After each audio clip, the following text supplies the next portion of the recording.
لله نحمده ونستعينه ونستغفره ونعوذ بالله من شرور أنفسنا ومن سيئات أعمالنا من يهد الله فلا مضل له ومن يضلل فلا هادي له وأشهد أن لا إله إلا الله وحده لا شريك له وأشهد أن محمدا عبده ورسوله أما بعد فإن أصدق الحديث كتاب الله وخير الهدي هدي محمد صلى الله عليه وسلم وشر الأمور محدثاتها وكل محدثة بدعة وكل بدعة ضلالة وكل ضلالة في النار. محترم سامعین، اللہ کے احسان اور اس کے فضل و کرم سے آج 14ویں تراویح ادا کی گئی اور تراویح کے اندر 14ویں پارے کی تلاوت کی گئی. یہ سمجھیے کہ آج آپ نے اس مبارک مہینے کی آدھی تراویح ادا کر دی. اب آدھی تراویح اور بچی ہیں. اللہ سے دعائیں کرتے رہیں، عبادتیں بھی کرتے رہیں، دعائیں کرتے رہیں کہ اللہ تعالیٰ ہمیں اس مبارک مہینے کی قدر کرنے کی توفیق عطا فرما، خوب زیادہ نوافل کی پابندی کرنے کی بھی توفیق عطا فرما. زمانے جاہلیت میں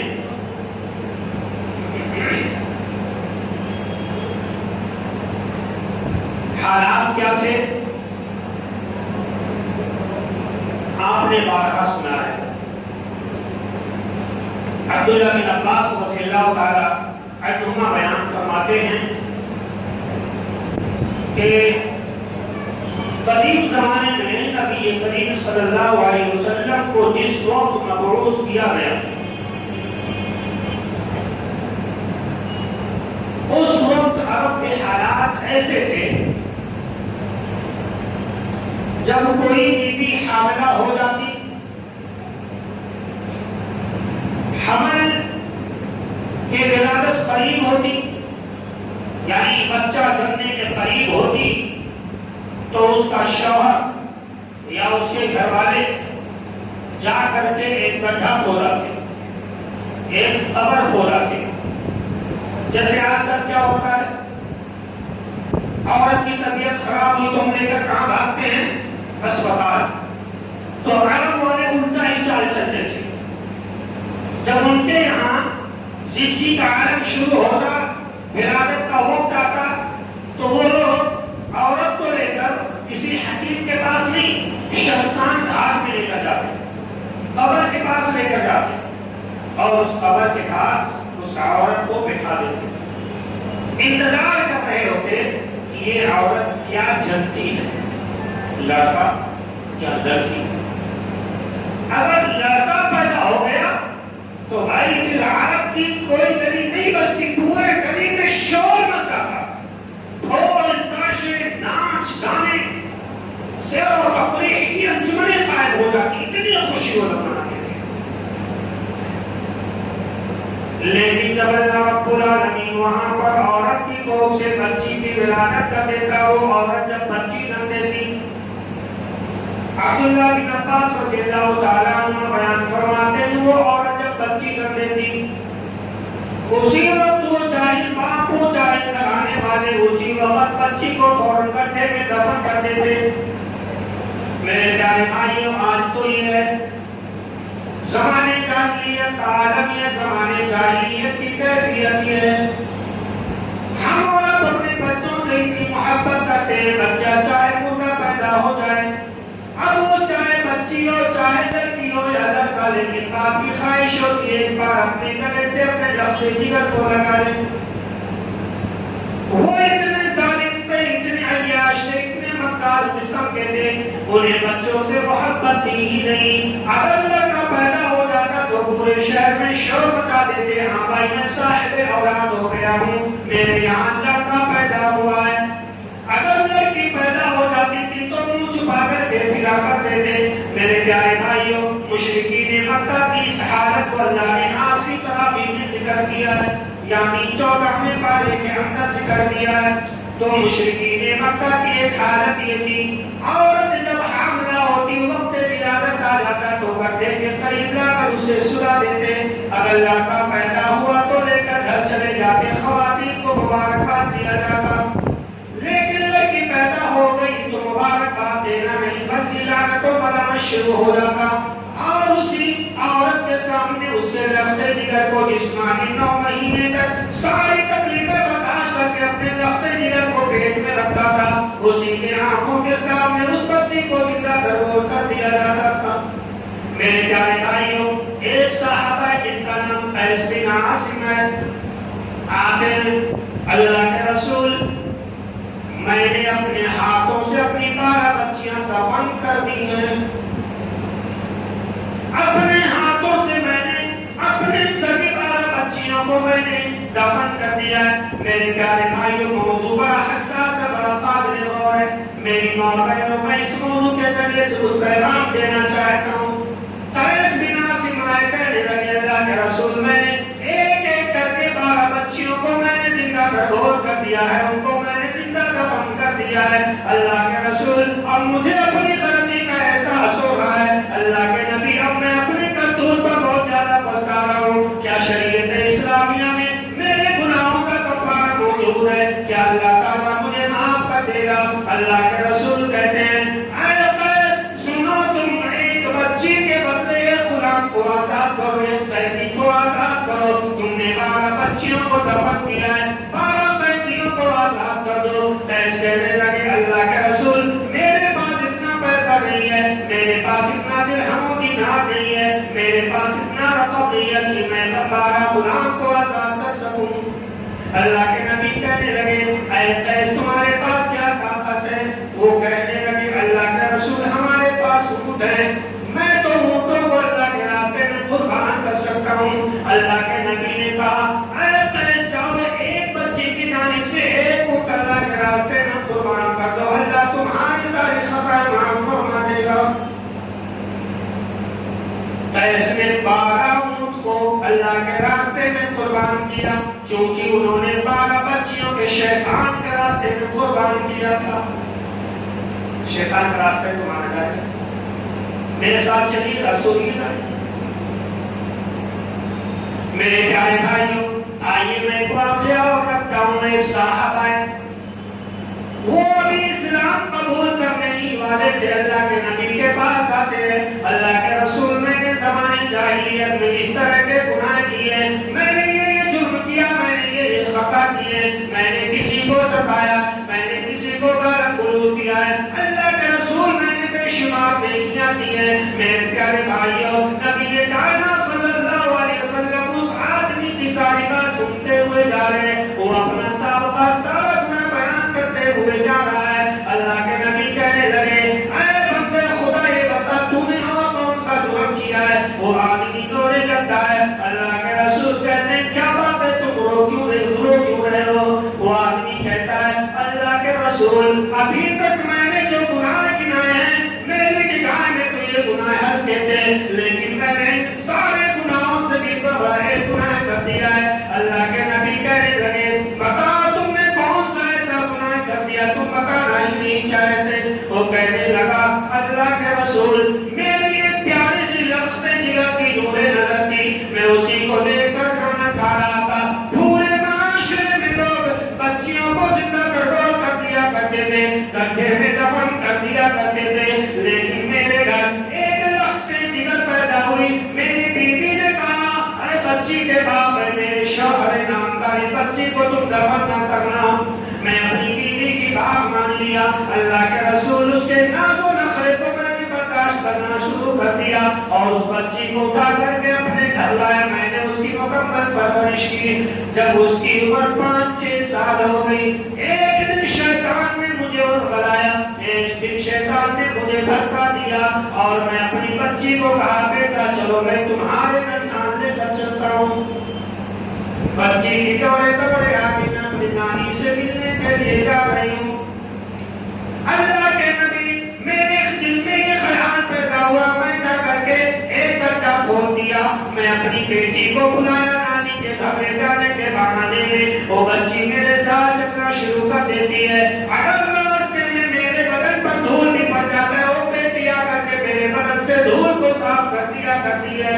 اللہ کے رسول میں اپنی بیٹی کی انگلی پکڑ کر کے جنت کو پار کرتے ہوئے چلا گیا.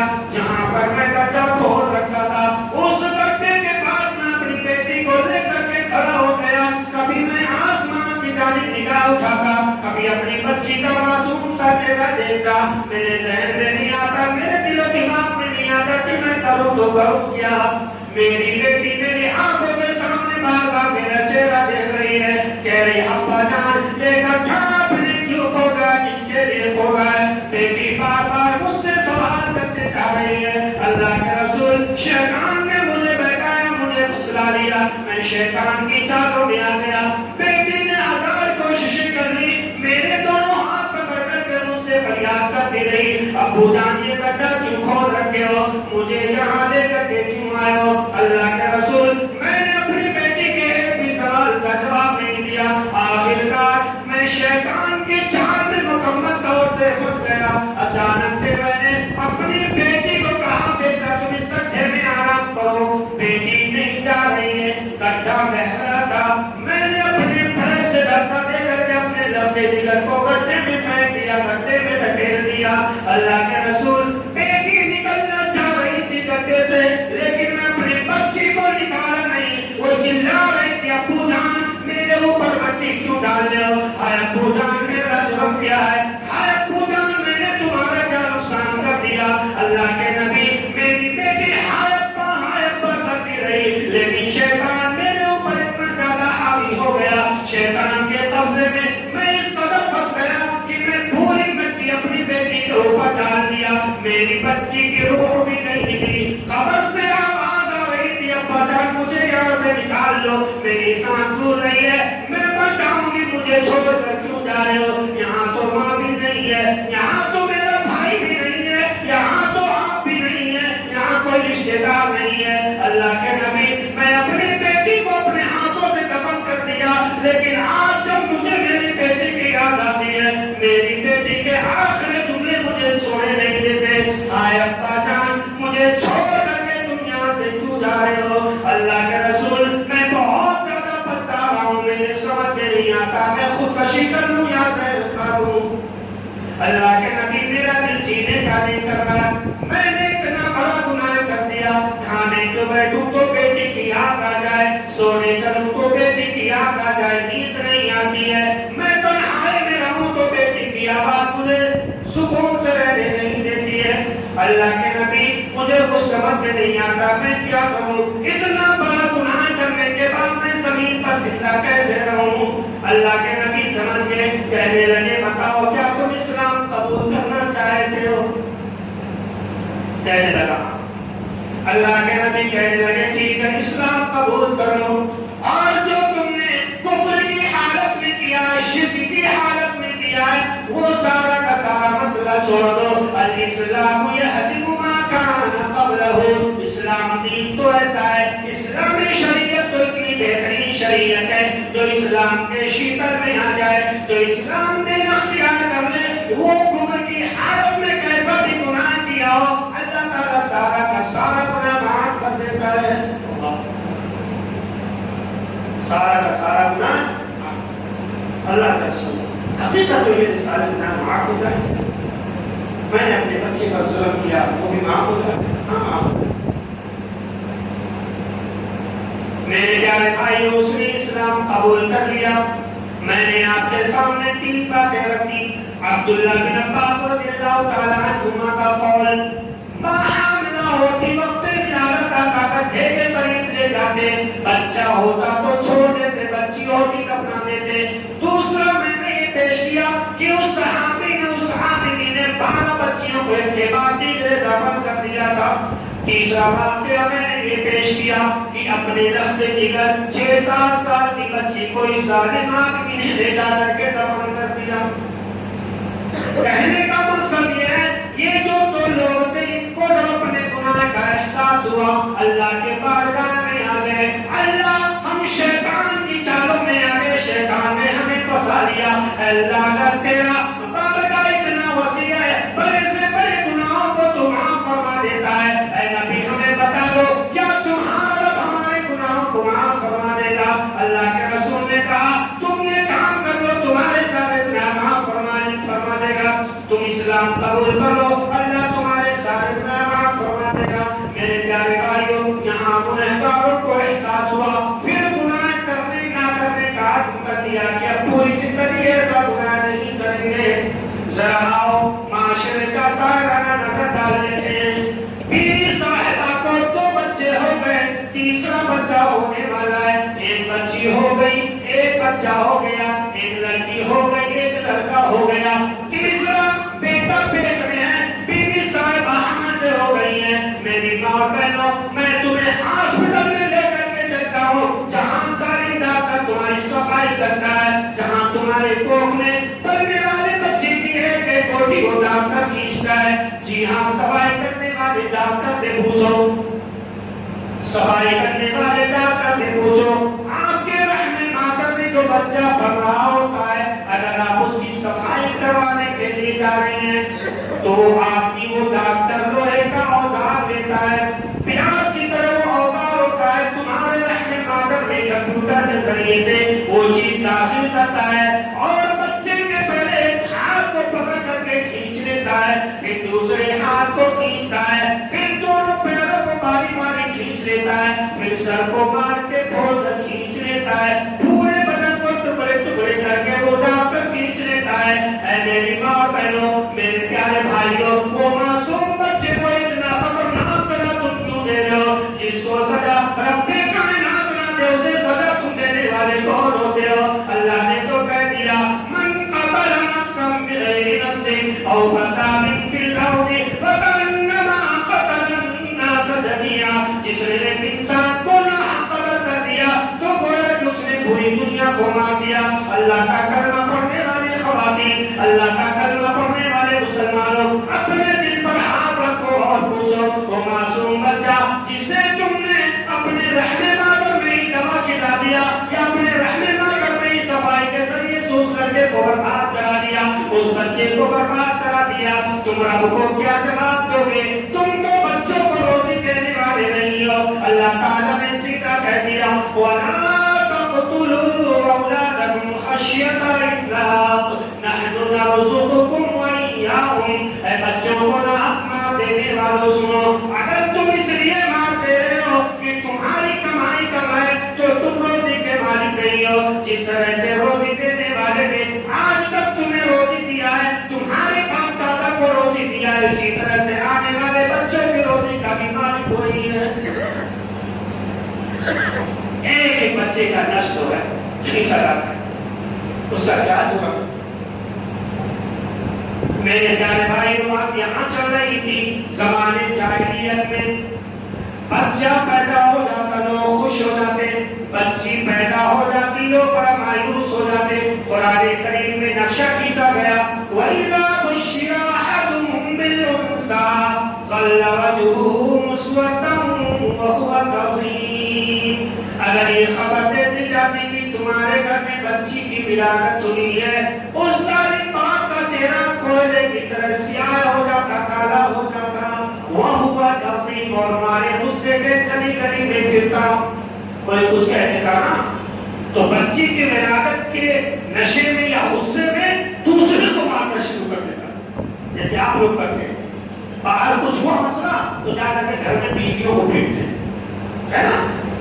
اتنے شریف ماشاءاللہ آج کل شوہر ہیں، باہر ہمت نہیں ہوتی تو نامردانی بھی آگے آج کل کے مردوں معاف کریے گا، بڑا سخت برا شاید اتنا مردان کی۔ ارے مرد بڑو میرے نبی کی طرح بیوی کو مارتے بھی، تو ماں اگر اتنی محبت ہوتی، ہم عائشہ کہتی ہے کاش میرے نبی اسی طرح سے ہمیں مارتے رہتے۔ کس سے مارتے؟ مرغی کا پنکھ دیکھے ہو کتنا چھوٹا ہے اس سے، اور آج تم ایسا لگتا بکرا سا بتا گئی، اتنا مار دیتے ہو، شرم نہیں آتی ہے؟ مارتے آج اور پھر 4 گھنٹے کے بعد پھر ہاں بیوی صاحبہ مجھے یہ ضرورت ہے، آپ سے یہ کام ہے، شرم نہیں آتی نہ؟ مردوں کی طرح ہاتھ اٹھاتے ہیں، شریعت کی تعلیم کی۔ وَإِذَا بُشِّرَ أَحَدُهُم بِالْأُنثَىٰ ظَلَّ وَجْهُهُ مُسْوَدًّا وَهُوَ كَظِيمٌ۔ بیٹی کی خوشخبری سنا دی جاتی تو زمانے جاہلیت میں ظالم باپ اپنا چہرہ چھپا چھپا کر کے پھرتا تھا، مارے غصے کے لوگوں سے لڑائیاں یتوارا من القوم من سوء، چہرہ چھپا کر کے پھرتا، کوئی بلاتا بھائی جان ادھر سن لو بھاگ جاتا، کوئی بلاتا چلو وہاں کام چل رہا ہے ہماری شرط کے وہ نہیں جاتا، کیونکہ اس کے گھر میں بیٹی کی ولادت ہوئی ہے. ہم وہ سوچتا کیا کرے، کہیں زمین میں قبر کھود کر میں خود وہاں پہ چلا جاؤں مر جاؤں، یا سمندر میں غرقہ ہو جاؤں وہاں خودکشی کر لوں، یا پھانسی کے پھندے پر لٹک جاؤں، کیا کروں؟ میرے پیارے بھائیوں، بیٹیوں کی ولادت کو اتنا منحوس سمجھا جاتا تھا، جس گھر میں بیٹی کی ولادت ہو جایا کرتی تھی پڑوسی پڑوسن کے گھر نہیں جاتی تھی. بیٹی کی ولادت ہو گئی پڑوسن کے گھر نہیں جائے گی، یہ تھا زمانے جاہلیت کا عالم میرے پیارے بھائیوں. لیکن جب اسلام آیا، آخری بات میں بیان کر کے اپنی بات ختم کرتا ہوں. میری ماں اور بہنوں سنو، تمہارا مقام زمانے جاہلیت میں کیا تھا؟ تمہیں تو جینے کا ادھیکار ہی نہیں تھا، تمہیں تو گھٹے میں دفن کیا جا رہا تھا. تم جب 5-6 سال کی ہو جاتی، سارے باپ اپنے ظلم کا شکار تمہیں کر لیا کرتا تھا. تمہیں یا تو چیلوں کو ان کے حوالے کر دیتا، یا گڈھوں میں کیڑے مکوڑوں کے حوالے کر دیا جاتا تھا. تمہارا کوئی مقام ہی نہیں تھا، تمہاری کوئی ویلو نہیں تھی. لیکن جب شریعت اسلامیہ آئی، دیکھو تمہارا مقام کیا بنا دیا ہے. اما عائشہ صدیقہ رضی اللہ تعالی عنہا بیان فرماتی ہے، میں گھر پر موجود ہے، میرے نبی میرے گھر پر نہیں ہے. ایک سائدہ آئی مانگنے کے لیے، اس کے ساتھ میں 2 گڑیاں ہیں، 2 بچی ہیں، 2 ننھی سی گڑیاں بچیاں بڑی پیاری ہوتی،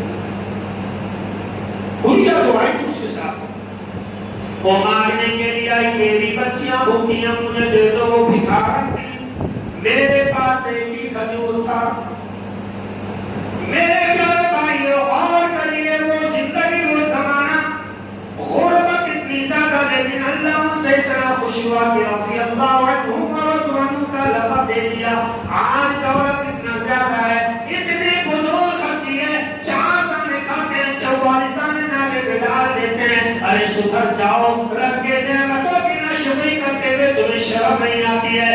نبی کے گھر کی حالت یہ ہے، ایک ہی کھجور ہے، قیمتی کا صرف ایک ہی کھجور ہے. نبی کی گھر والی اما عائشہ خود اپنے گھر کی حالت بیان کر رہی ہے. مانگنے والی میرے گھر آئی، میں نے پورے گھر کا جائزہ لیا تو صرف میں نے کھجور پایا، اس کے علاوہ میرے پاس کھجور ہی نہیں ہے. آج تو تم 10 کھجوریں رکھتے ہو افطاری پر، ایک کھاتے ہو، 4 لے جا کر کے کچرے دان میں پھینک دیتے ہو. اللہ تعالیٰ قیامت کے دن تمہیں اپنے سامنے کھڑا کر کے پوچھے گا کہ کیا میں نے تمہیں نعمتیں اسے دی تھی کہ تم کچرے دان میں ڈال دو؟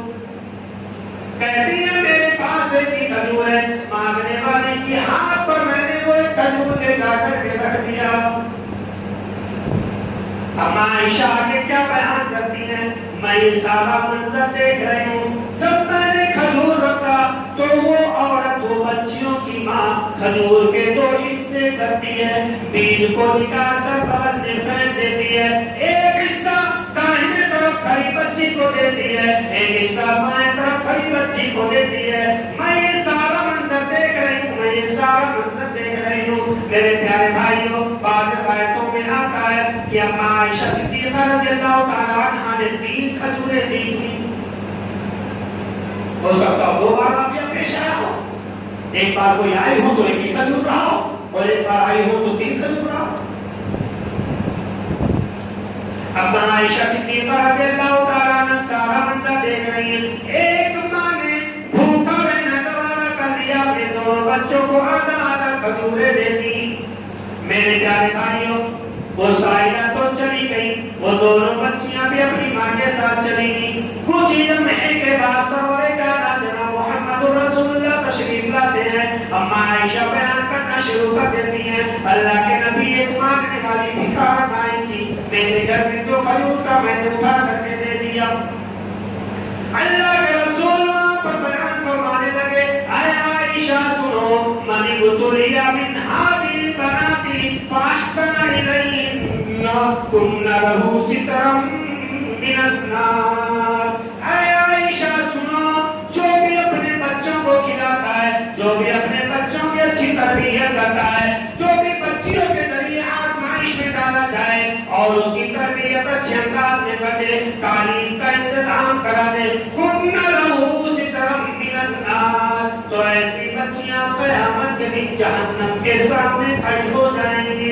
اے اللہ یہ تو میرا باپ ہے کما کر کے مجھے کھلایا کرتا تھا، اے اللہ یہ تو میری ماں ہے خود نہیں کھاتی تھی لیکن میرے کھانے کا انتظام کر دیا کرتی تھی. میرے پیارے بھائیوں جب تم جہنم میں ڈالے جا رہے ہوگے، جب رب تم سے ناراض ہو چکا ہوگا، اے میری ماں اور بہنوں جب تمہارے حق میں جہنم کا فیصلہ ہو چکا ہوگا، اس وقت جہنم کے سامنے تمہاری یہی اولاد، تمہاری یہی بچی جسے تم صفائی کرا کر کے سایہ برباد کر دیتی ہو، اللہ کے سامنے آئیں گے اور کہیں گے اللہ اس نے ہمیں برباد کرا دیا، اٹھا کر کے تمہیں جہنم میں پھینکوا دیں گے. لیکن جن بچوں کی تم نے تربیت کی ہے، جن بچیوں کی تم نے پرورش کی ہے، جب تمہیں جہنم میں پھینکا جائے گا، پھینکے جانے کے قریب ہوگے، یہ بچیاں دوڑ کر کے آئیں گی، دونوں ہاتھ پھیلا کر کے جہنم کے سامنے کھڑی ہو جائیں گی. اللہ میرے باپ کو جہنم میں نہ پھینک، مجھے جہنم میں داخل کر دے. اے اللہ میری ماں کو جہنم میں داخل نہ کر، مجھے جہنم میں داخل کر دے.